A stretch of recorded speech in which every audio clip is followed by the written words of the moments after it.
Hello, everybody. Welcome to the SilverSilk and More channel. My name is Nilay Patel, and I'm the owner, designer, and educator here at SilverSilk and More. You can find all of my products at silversilkonline.com and my tutorials over on YouTube that I just enjoy teaching. I enjoy spending some time with you guys.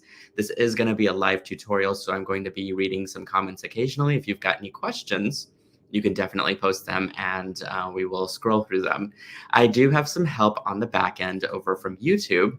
My beautiful sister, I feel like, Miss Colleen, is in the house.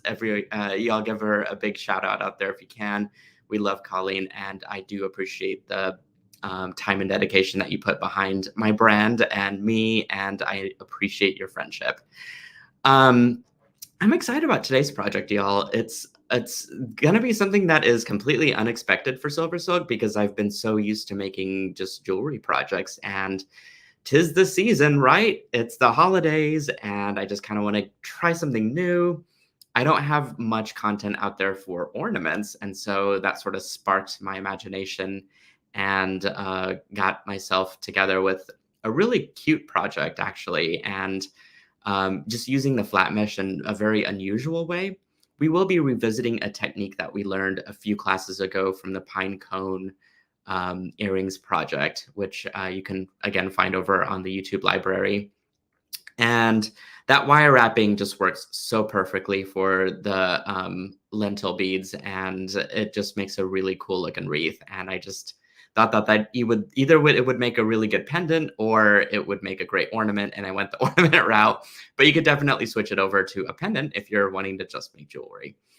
So I'm going to flash a picture of what we're making today, and I'm going to say hello to a few people as they are tuning in. Miss Deb Floros in the house. We got Miss Sherry over from YouTube. Sherry Buitt over from YouTube as well. Hi, Pat. And Robin is here as well. All my friends are tuning in all over the place. Miss Teresa and Greta from the SilverSilk Silkies Facebook group. Land, they are my brand ambassadors, and I just love seeing their name pop in. Hi, Anita. So y'all just keep the hellos and the warm greetings up, and we'll just keep the vibe going. Hi, Claudia, over from YouTube. So let me take this picture down real quick and swap my cameras so that you guys can see what's on the board here. And as we're sort of talking through this project, of course, I want to go over a tools and materials list that we'll need to create the amazing ornament wreath that you just saw. So the first is a pair of chain nose pliers. This is from one of my favorite companies called Wubbers, and they make high quality tools, and it's something that I've been using in most of my tutorials up to this point. So I highly recommend checking them out, wubberstools.com. And in fact, I have their round nose pliers. And I do have their wide nose pliers that have been dipped in a product called Tool Magic. And Tool Magic is a substance that puts sort of a rubberized coating on your pliers and on the tips. You essentially dip it into the liquid. It smells kind of like whiteout, to be honest. So don't take heavy sniffs. But you dip it in and you kind of coat the tips of your pliers and you let it sit overnight. It needs about 24 hours to cure. And I do that twice. So I do it over a span of 2 days, and it creates a very thick rubberized end that is great for crimping silver silk crimps. The reason for why you need this is that the silver silk crimps are two things. One, they are very high quality, and the last thing that you want on them are scratches. And the other part of it that is because the plating on the silver silk findings is so smooth that using something like your nylon jaw pliers, which you will need, by the way, today, if you use these on the end caps, it's going to just slide across the tips there, and you'll probably end up picking it up off the floor on the other side of the room, and that's completely the last thing that we want.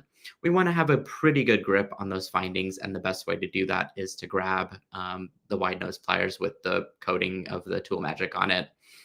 It's going to be a very good grip. It's not going to go anywhere, and you'll just be able to have a better crimp at the end of it.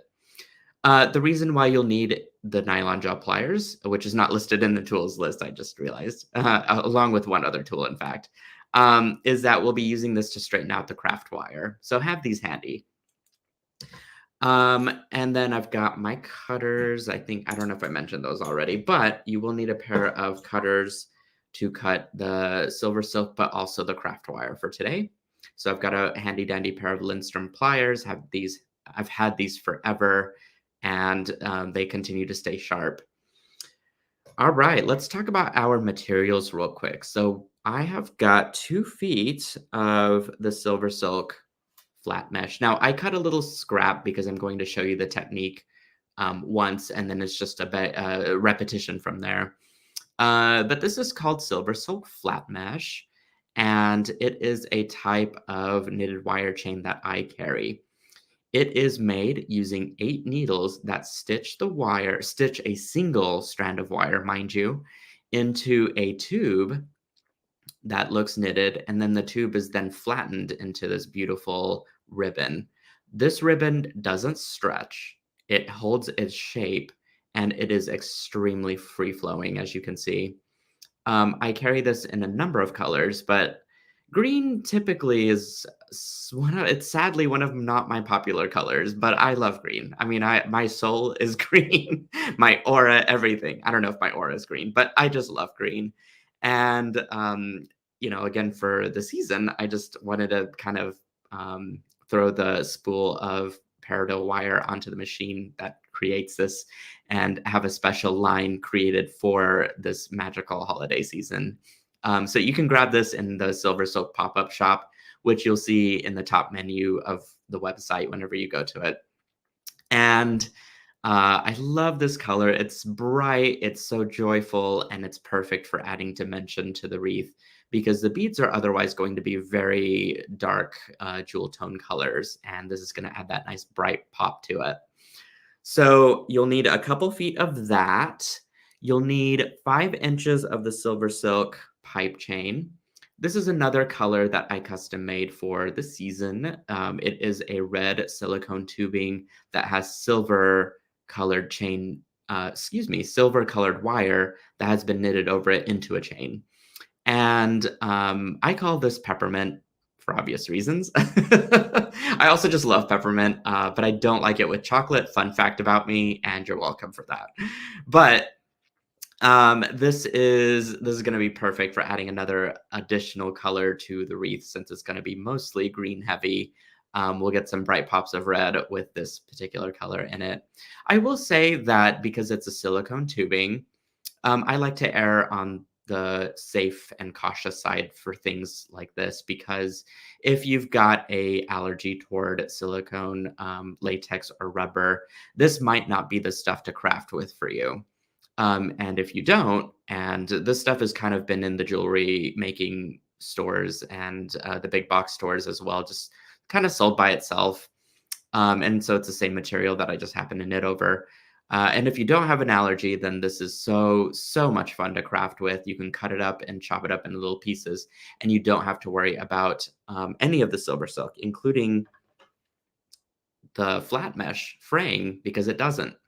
That's the technology, and that's this sort of attribute that you get using wire to knit with. So don't worry about anything falling apart. All right. I talked about my end caps earlier, and this is the double-strand end cap that I mean. It's got that nice, really high quality, perfect shine to it, and it is tarnish resistant, and it's got my SilverSilk stamp imprint on it. These are custom made for my chains, particularly the capture and pearlesque chain. Because it's got 2 notches on the inside, it's got little teeth, a couple little teeth on the inside that grasp onto the ball chain core of capture or pearlesque chain. What that means is that one of the chain types that I have has essentially a chain that looks like a fan pulley, those little beads that are connected together. And this type of finding was made to where you just slide in the chain and you crimp it using your wide nose pliers. You don't need glue because the teeth are going to grasp onto whatever you've inserted into the crimp. Pretty cool, very, very revolutionary type of crimp, I think, and it's so special because it's got the SilverSilk stamp on it, and it comes in 6 different colors or metal platings, if you will, and of course, a little loop at the top to attach whatever you want. Alright, so going down the list here, I love this list because it keeps me on track. Alright, you'll need a little head pin. I've got a 1.5-inch head pin. Da, da, da, da, here.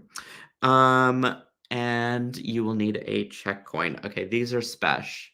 Sadly, they are all sold out in my store, but you guys are getting a first live look at them. And unfortunately, I don't think I can acquire more because they were a specialty item that I got from Jill Weissman's warehouse whenever I went shopping there. And this is just like the cherry on top for this project because we are going to decorate the center of our wreath and have this drop down into it, and it's going to look super fabulous. We've got some, let's see, 15 by 15 press. Oh, that's just what I talked about. Oh, the Czech bead coin. Sorry. So the one before that, the 4mm one that I have listed there is pertaining to this that I just dropped. Okay. This is just going to be used as a spacer for our larger Czech glass coin that I just showed you. And if you're wondering what the full strand looks like that I have over in the pop-up shop, it looks like this. It is a gorgeous, almost like a pastel mix between aqua, seafoam green, and bright green. Kind of undescribable and in the best way, so beautiful. You can grab the full strand there, but we're just going to be using one of the beads from it. And then we've got our lentil beads. So that's what this is.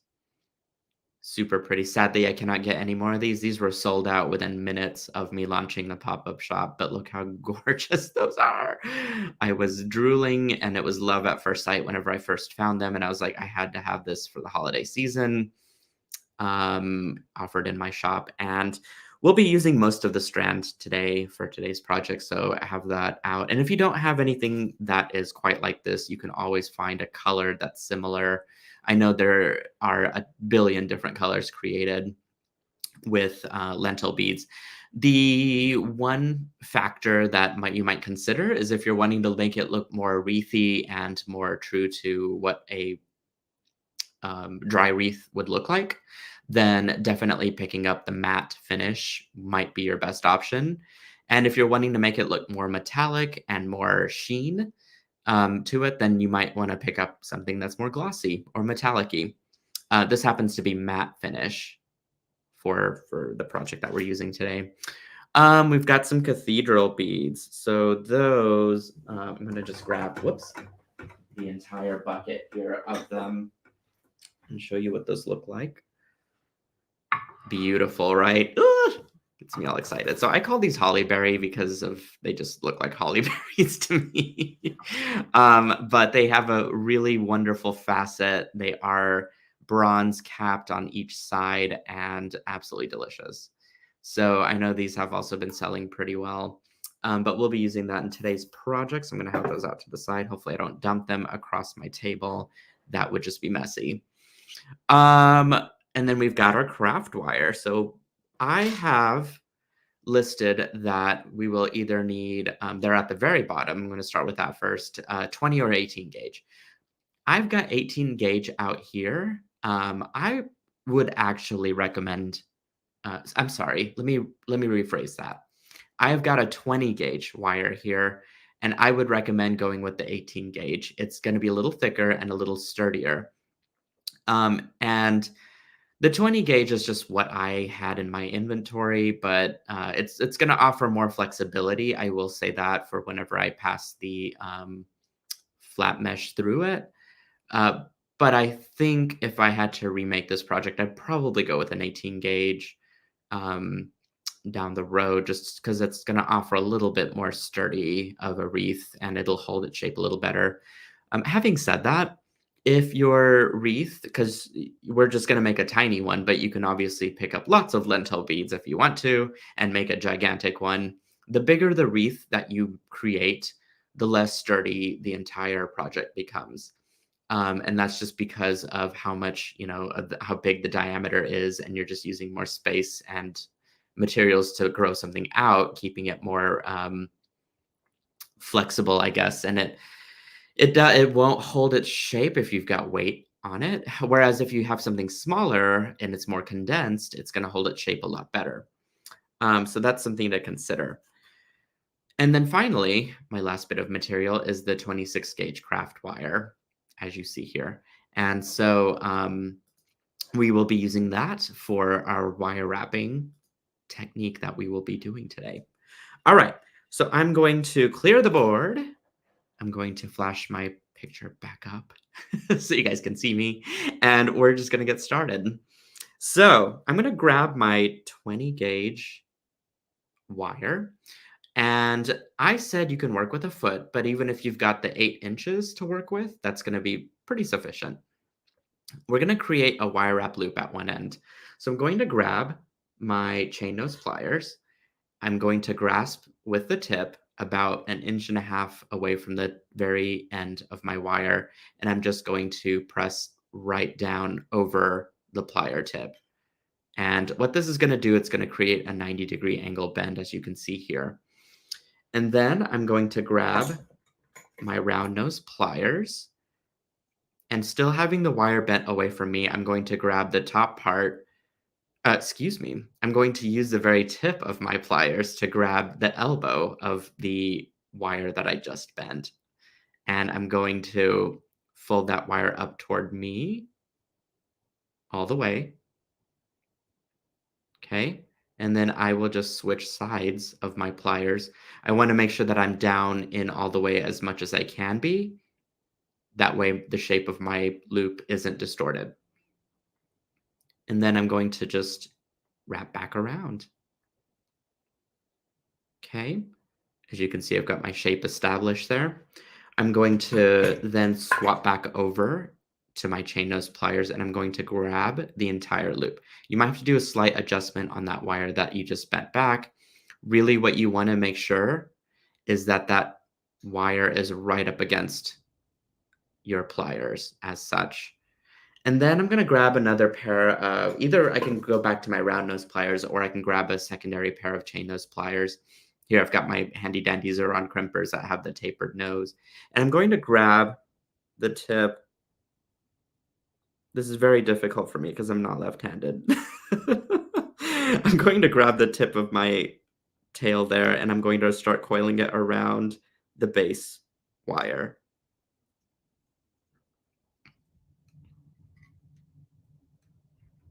Oop.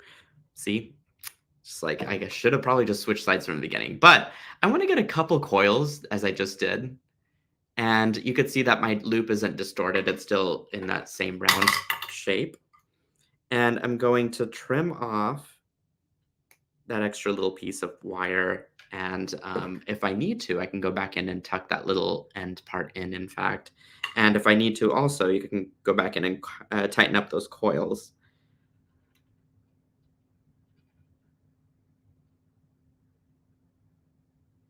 Okay, there we go.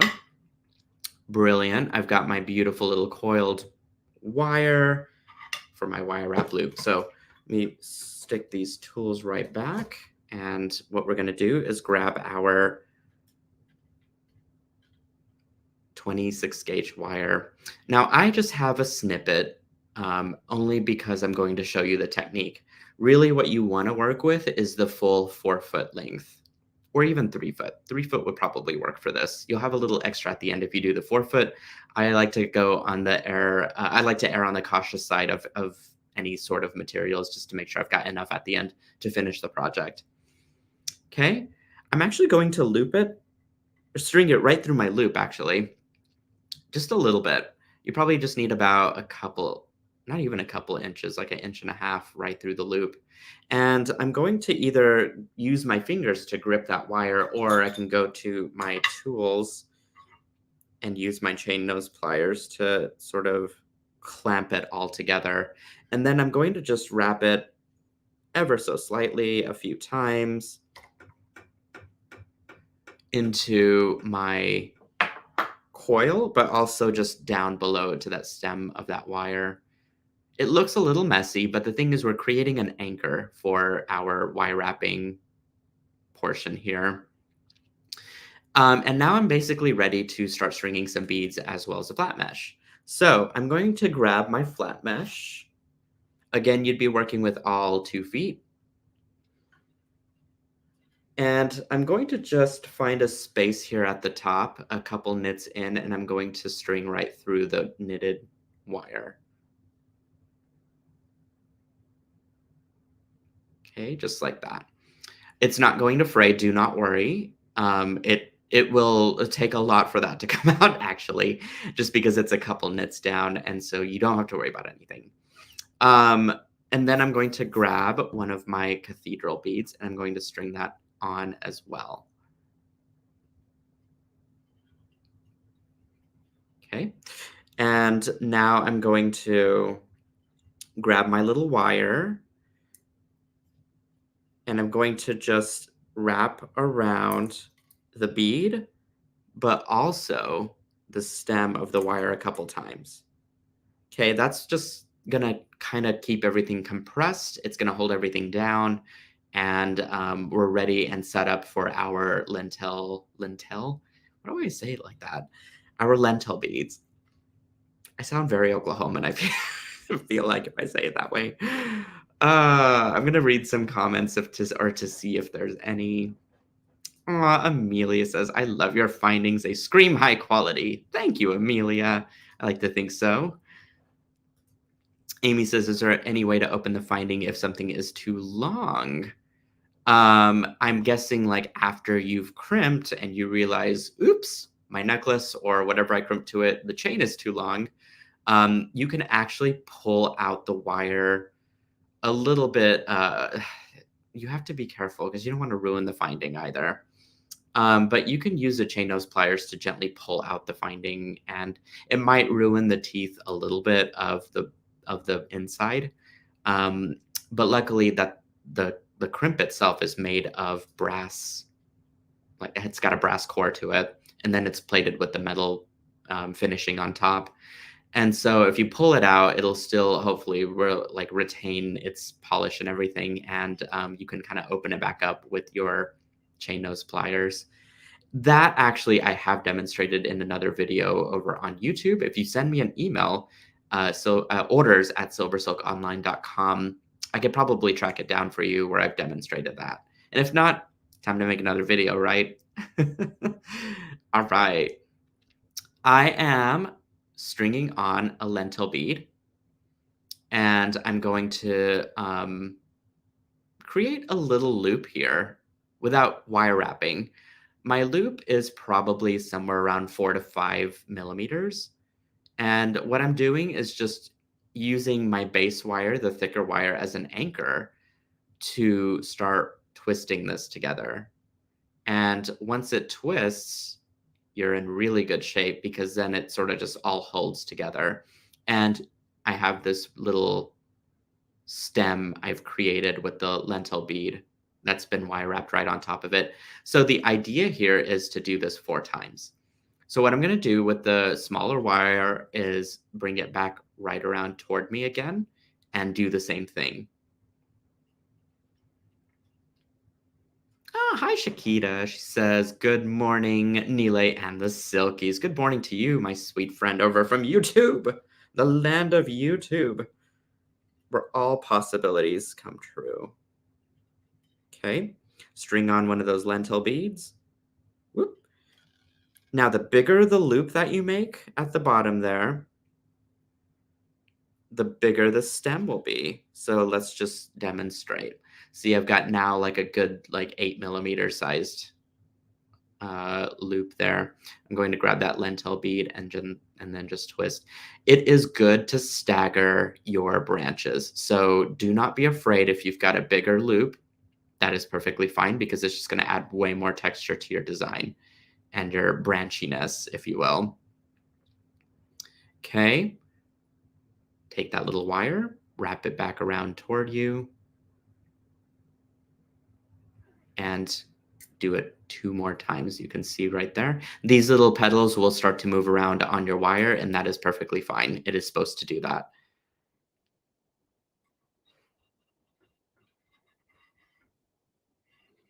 And if you wanted to pre-string your lentil beads, what you can do is use a bead stopper.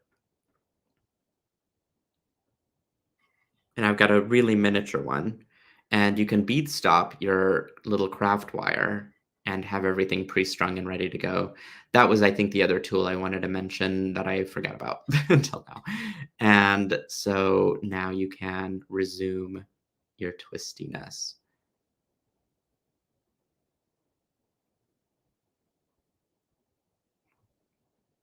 I love using the thinner craft wire. It is so durable, yet so flexible to work with. Okay, there's 3, and we'll do one more.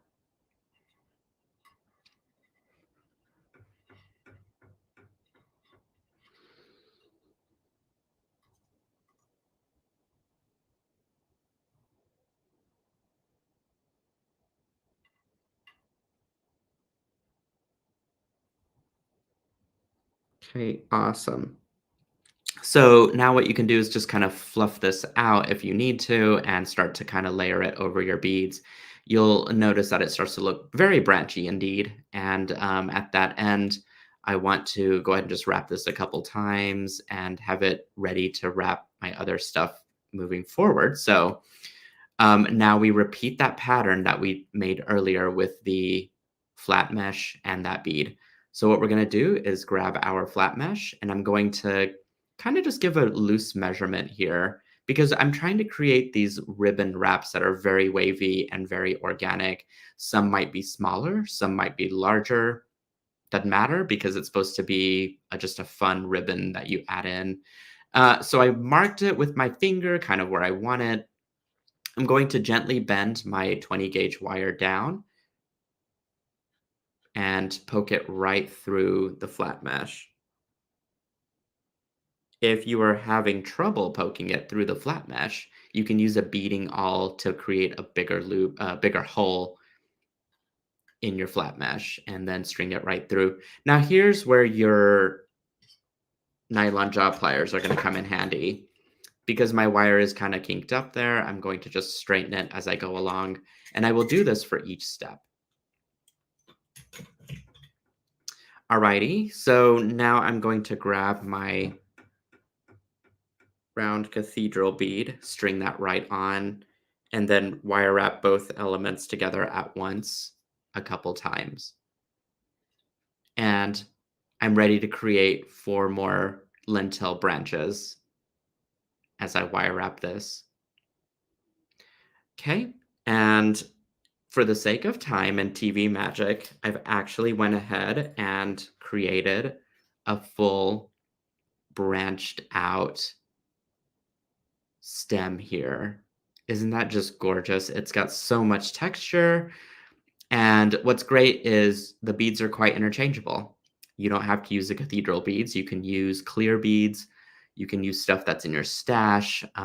Really, the possibilities are quite endless with this design. And it doesn't have to be a holiday wreath. It could be any season wreath. This would have been great for fall. It's going to be great for spring using a different color palette. And so you can kind of just keep going. Now, I used 10 cathedral beads in total.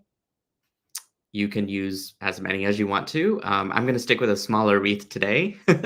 And important note, when you get to your final lintel wrapping, and then you kind of push your flat mesh through for the last time, it's important to end with the lentil wrapping at the very end. The reason for that is that we're going to use this to cover up our mechanics of loop making to make our wreath round. So important note to take away as we're doing this is to end on the wire wrapped lentil beads. Okay, I'm going to just flip this around and I'm going to go ahead and trim off my flat mesh. I want to be a few nits ahead of where I strung it through and then just chop it right off. Alrighty, so now I've got my little wire to worry about here, so I'm going to wrap that around a few times before then chopping it off.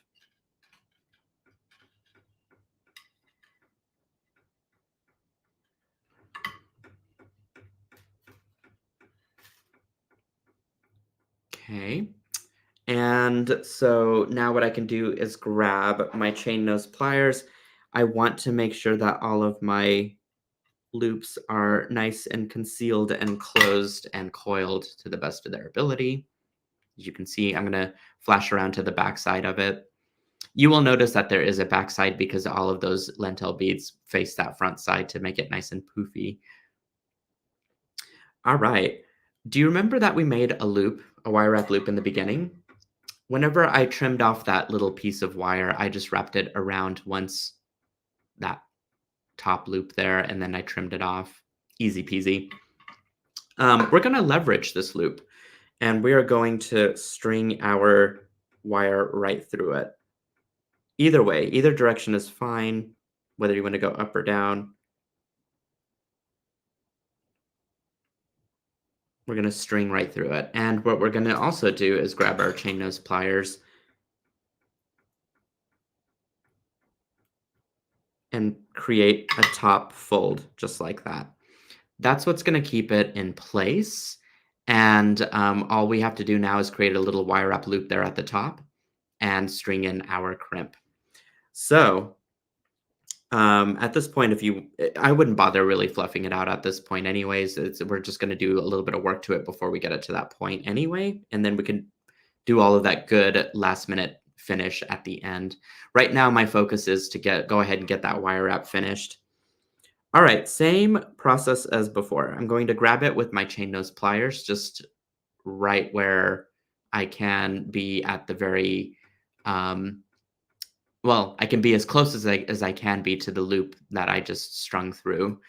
And I'm going to just push that right away from me, that wire right away from me. It's hard to say. I'm going to grab my round nose pliers and I'm going to just squeeze underneath the elbow that I made.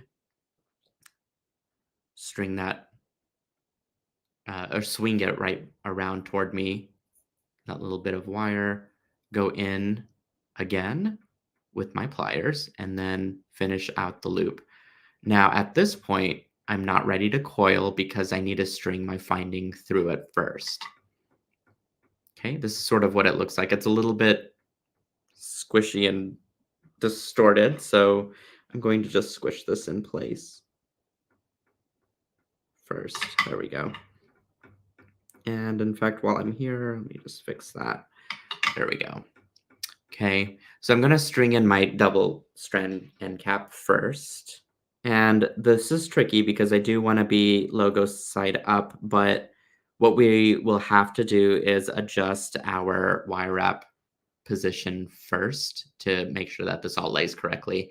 So I guess what I'm trying to say is don't worry about if it needs to be logo side up or not. We'll adjust that a little bit here in a little bit. Okay, so now I'm going to grasp onto my wire wrap loop and I'm going to go ahead and grab another pair of pliers. And I'm going to wrap that around the stem.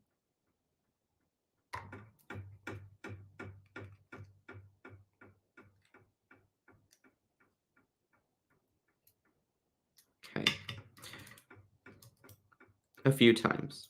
This really takes about 3. Okay.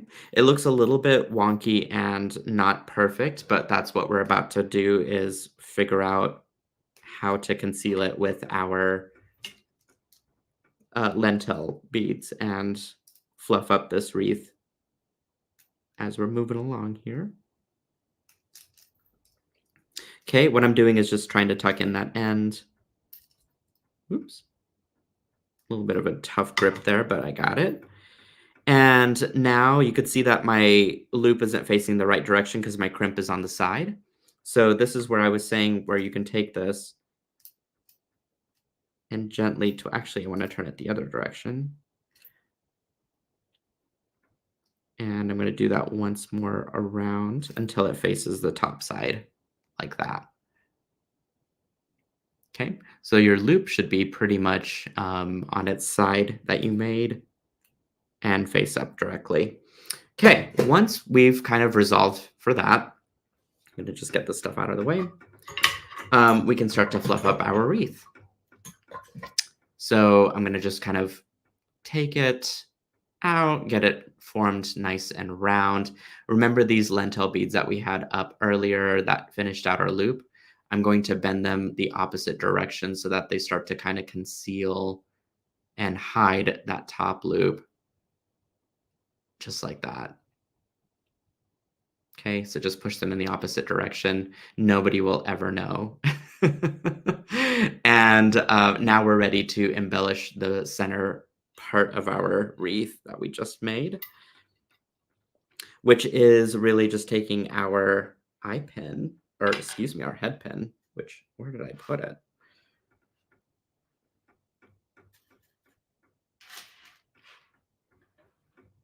Okay, don't know where my head pin disappeared. Oh wait, here it is. It was under my, I was like, where did it go? It was underneath my work surface, but I've got it. And I'm gonna string my coin bead right through it. I want to flip this around. We're gonna actually attach it to our intersection there. And you see that I have to be down quite a ways to be able to get this really in the center. So this is where spacer beads comes in handy. And so you might have to string one, or you might have to string two. We're just gonna take a quick look here. Looks like I'll need two of those. It just depends on the size of your wreath. And if it's too big, you can definitely come in with a smaller seed bead and use that instead. But I think this will be all right. And it'll be on the back side, so it'll be pretty concealed. So I just need to make a simple loop here, which really just means that I'm going to use my finger to bend that wire forward and then use my round nose to create the shape of the round simple loop. So I will grasp the end with the tips of my pliers and roll it right around toward me, just like that. Now I'm ready to attach this to the top part of that wreath. Let's see if we can do this. Usually you can grab something, and I'm trying to be inside of that loop, so we're going to see how this goes. And if it doesn't, then I might have to grasp onto the... Oh, I think I see a spot there. Okay, so I'm going to push these back, actually.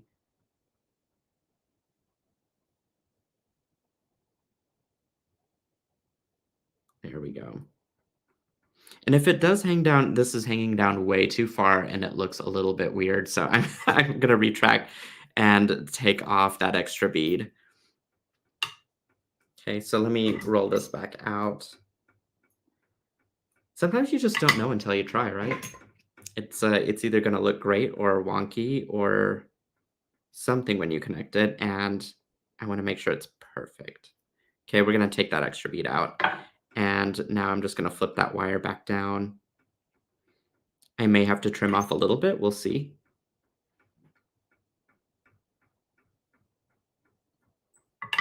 Okay, too much. So we're gonna come back in and cut it.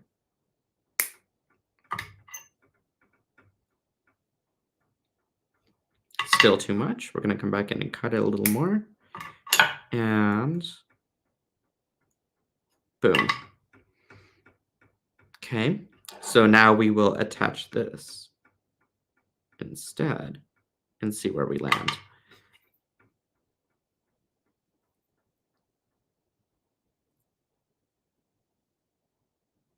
Well, let me get on the back side here, or the front side. Okay, there we go.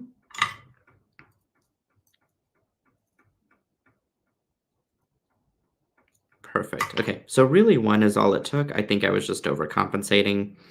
And we can just fold all that stuff back down over. And I've got my ornament established pretty quickly and easily. And it's all hidden underneath those lentil beads. So pretty. So the final touch for this little guy is going to be adding in our SilverSilk pipe chain. I have not used end caps that I use for my capture and pearlescent chain for pipe chain very much. These actually have their own findings, but I just thought that this was a nice and tidy way to kind of close all this stuff together. And it worked pretty well actually. So I just kind of shoved my pipe chain right into the channels of the double strand end cap. One thing you might also try is opening up the end cap a little bit so that it makes a more comfortable fit whenever you're crimping. So to do that, just grab your chain nose pliers and pull away on the handles, and it'll open up this end cap a millimeter or two for crimping. So then you just line up your two pipe chains. If you've got a little bit of a messy ending there, which I do not like that, I'm going to just trim that right off. This one seems to be okay. And just kind of shake out all of those extra little bits of wire there at the end. Try and get this line up pretty evenly as much as possible. Start from the middle, kind of squeeze it out and hold it together.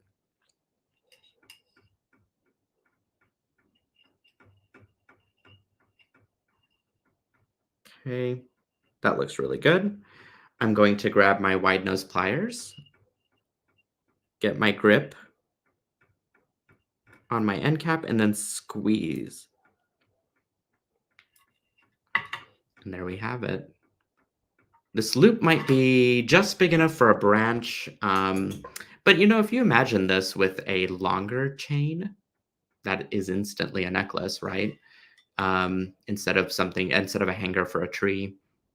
But this is just absolutely so adorable and so cute. Oh, hi, Shira. And Colleen says it's gorgeous. She says, shut the front door. That's adorable. You guys crack me up. Sally says, I love this. So fun and pretty. Thank you, Sally. Claudia says, wow, it's pretty. Thank you, Claudia. I hope you guys will give this a try. Hi, Kim. She says, I love this design. I wonder if you could leave a little loop on the top wire for attaching beads before you do the wire wrap closure. Absolutely. I think that thought process had occurred to me as I was doing it. And then I just played it cool, right? I think, though, the drop might get in the way of the wire wrapping, but I haven't tried it, so can't give you my feedback on that. Robin says, I would love that as a necklace. Lovely. Absolutely. That would be so fun. It doesn't seem like you guys have many questions. Let me go back through and see. So is there a kit for this? I love the colors. Sadly, no, there is no kit for this. And if you let me give you this bit of advice though, because I am starting to do the pop-up shop monthly as a themed thing. And the materials that I've used for this project are going to be in that pop-up shop. Having said that, I've got some silkies that are mad about the store and in a good way. They're crazy about it. They love shopping there, and I really appreciate the support, by the way.